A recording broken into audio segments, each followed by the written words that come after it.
So welcome to the YF Aftermath. It was great to see you all there this evening. Even though we're on Zoom, it's still great to see all your faces. So the Aftermath is going to be this place where you get the opportunity to unpack and process the stuff that we looked at in Youth Fellowship. We want this to be a place where you pause the video and that you take the time over each little thing that we're going to ask you to think about. So let's jump right in. So the first thing we want you to think about is that Leah told us in Romans 8, it says that there is no condemnation for those who are in Jesus because the Spirit brings freedom. And so what that means is that there is no punishment for those of us who are in Jesus, that we don't need to feel guilty or ashamed, or that we're not cut off from God at all. And so the questions that I want you to think about in regards to that is, well, do you believe that? Do you believe that there is no condemnation when you're in Jesus? Do you believe it with your head, but not quite your heart? And what would it look like for you? And what would your relationship with God look like if you believed this fully?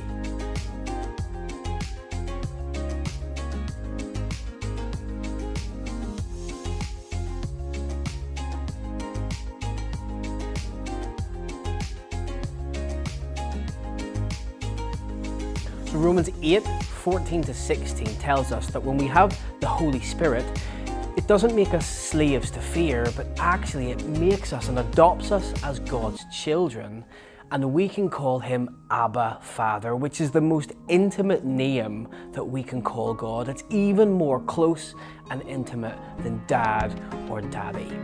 Some of the questions I'd like you to think about is, do you believe that? Do you believe that you can be that close to God? If you don't believe it, maybe ask yourself, why don't you believe it? If you do believe it, how does it help in your relationship with God? And if you don't believe it, how might it change your relationship with God?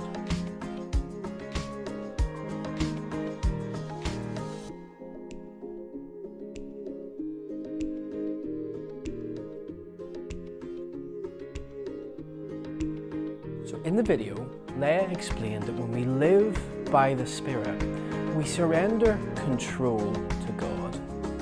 Now, that doesn't mean that everything that we do is like controlled by a puppet master, but it means there are some things in our lives that we have to let go of, and they can be a range of different things. She gave this really great analogy of when she was feeding the horse in her dream, and she was holding onto a piece of grass that, well, the horse took her finger away. And really what God was telling to her there was that sometimes we have to let go. We have to let go of some stuff and let God into our lives a little bit more. And so maybe something that I'd like you to think about is there something or some things in your life that you're holding on to that you know you need to let go of?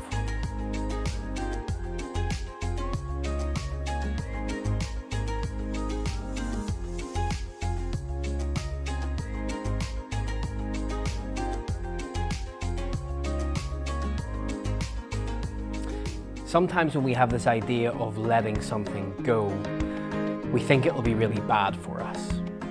But actually, when we live in surrender to God and we live in his ways, the Spirit brings us a sense of peace and a sense of freedom. It's like we can't serve two things. We can't serve things that we know to be wrong and God, because it brings us a little bit of inner conflict. So here's something to think about. Thing that you thought about in the last question that you might need to let go of. Do you think if you lived closer to God and let go of those things, you would feel a greater sense of peace?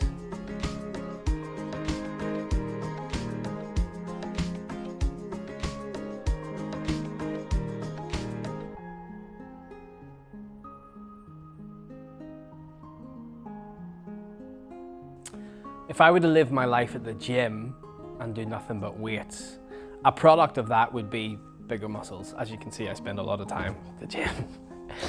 But life by the Spirit, living by the Spirit, well, the product of that is a few different things. And we find those in Galatians 5. Love, joy, peace, patience, kindness, gentleness, and self-control.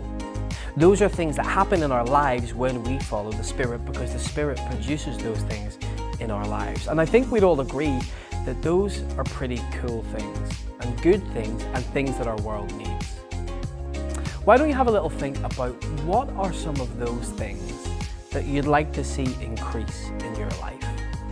And why don't you think about those and pray that the Spirit would produce those more in your life?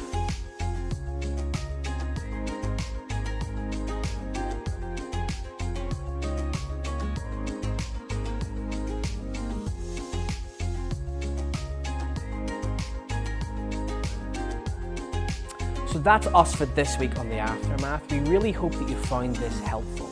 It's great that we can kind of do the stuff on Zoom, but actually if we're not taking time to think about it, well then we're just observing. And we want this to be a real place where you think about it and process it, not just now, but throughout the week. I pray that this stuff has been really helpful for you.